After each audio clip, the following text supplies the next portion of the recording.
এইটা আমার রুজনটর বা রুজটর গাছ।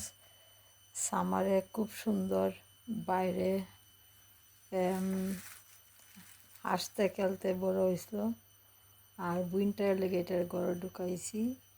সো আজকে এইগুলির একটু ক্লিন পরিচর্যা, খাবার দিছি। এই লগা আমার কালো মরিচের গাছ, অনেক মরিচ, বাট ঘরে রাখলে একটু পোকা হয়ে যায়। সো আমি এইগুলোর বাইরে নিয়ে একটু ক্লিন কইরা চা পাতা, তেঁতলি চা পাতা সবটির মধ্যে দুইটা দুইটা ব্যাগ কইরা দিছি। চা পাতা, ড্রাই চা পাতা দিয়া একটু জল দিছি, দিয়া এখানে চিল্লি পাউডার দিছি। এই গাছগুলোতে অনেক সময় চিল্লি পাউডারে পোকা কম হয় গাছে।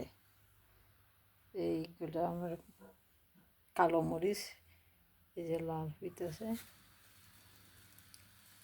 আর এখানে সূর্যের আলো আয়, এর লাগে আমি এইগুলি সিটিং রুমের উইন্ডো লেজের মধ্যে রাখছি।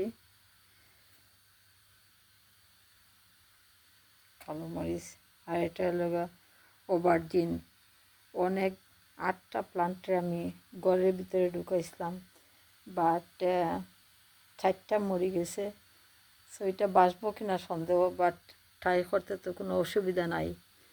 সো এই সবগুলি প্লান্টে আমি বাইরে নিয়ে ওয়ার্ম ওয়াটার দিয়া এগুলোর পরিষ্কার করছি, আর পটটা একটু ডিসইনফেক্ট দিয়া স্প্রে দিয়া এটার ক্লিন করছি। তারপরে গাছের পাতার মরিচ সহ গাছটার ধইরা সিঙ্কে নিয়া ওয়ার্ম ওয়াটার দিয়া পরিষ্কার কইরা, তারপরে আমি বাক কিলার স্প্রে দিছি, দিয়া তারপরে এইগুলিরে একটু চা পাতা, ড্রাই চা পাতা দিয়া মরিচের পাউডার দিয়া এইগুলো আবার গড়ে ঢুকাইছি। এই যে দেখেন খুব সুন্দর। আর লাস্ট ভিডিওতে যে আমি নাগামরিচের গাছটা দেখাইছিলাম, এইটা গত বছরের ওভার উইন্টার করা 6টা গাছ ছিল।